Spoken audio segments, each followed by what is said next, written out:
ஜஸாக்குல்லாஹ் ஹைரா. நன்றி. அடுத்த நிகழ்வாக ஆலங்குளம் பிள்ளையார் கோவிலின் பிரதம பூசாரி கோபாலன் ஐயா அவர்களை ஓரிரு வார்த்தைகள் பிரசங்கிக்குமாறு அன்புடன் கேட்டுக்கொள்கிறேன்.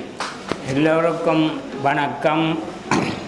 என்னென்னா உங்களுக்கு தெரியும், நாங்கள் நல்ல கஷ்டப்பட்டு அடுத்து நம்மளோட மௌலவி இருக்கார், அவரோட சொந்த பணத்தில் இதை உங்களுக்கு இந்த உதவி செய்யல நல்லா கஷ்டப்பட்டு கொடவள்ளல்கிட்ட கையேந்தி எடுத்து தான் உங்களுக்கு இந்த பாடசாலை உபகரணங்களை வழங்குறதுக்கு ஏற்பாடு செய்திருக்கார். இரவு பகலாக என்னோடும் அவருடன் நான் நின்று எங்களுடன் சுஜித் அவர்களும் நாங்கள் 3 பேர் நின்று இந்த ஒரு இடமாக உங்களுக்கு தெரியும், வெயிலென்று பாராமல் நாங்கள் உங்களுக்கிட்ட வந்து உங்களை பெயர் விவரம் எடுத்து உங்களுக்கு இந்த உதவியை வழங்கியிருக்கிறார் எமது மௌலவி அவர்கள்.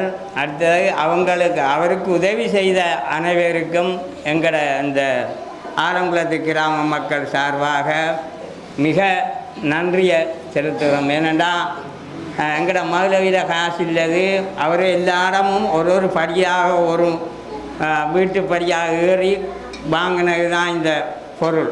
அவரோட சொந்த காசு இல்லை, அவர் எங்களை போல் ஒரு ஏழை அப்படி கஷ்டப்பட்டு தான் இவ்வளவுத்தையும் எடுத்து உங்களுக்கு. ஏனெண்டா இந்த புத்தகம் கொப்பி சாமான் அவங்க சாராங்க உங்களை விளையாடுறதுக்கு இல்லை, நீங்கள் படிக்கணும், நீங்களும் படித்து நல்ல பிரஜைகளாக உருவாகணுமென்று உங்களுக்கு தெரியும். அடுத்தது என்னென்னா நாங்கள் இது மட்டும் கொடுக்கல, எங்களோட மௌலவியில் உதவி இன்னமும் இருக்குது. மேல் வகுப்பு படிக்கிற குழந்தைகளுக்கும் தன்னால் ஏண்ட எவரவர்கிட்ட உதவி கேட்கலுமோ அங்கெல்லாம் போய் உதவி கேட்டு உங்களுக்கு உங்களோட குழந்தைகளுக்காக மௌலவியை இன்னும் மேலும் மேலும் உதவி செய்வார் என கேட்டு எனது சிறிய உரையை முடிக்கிறேன்.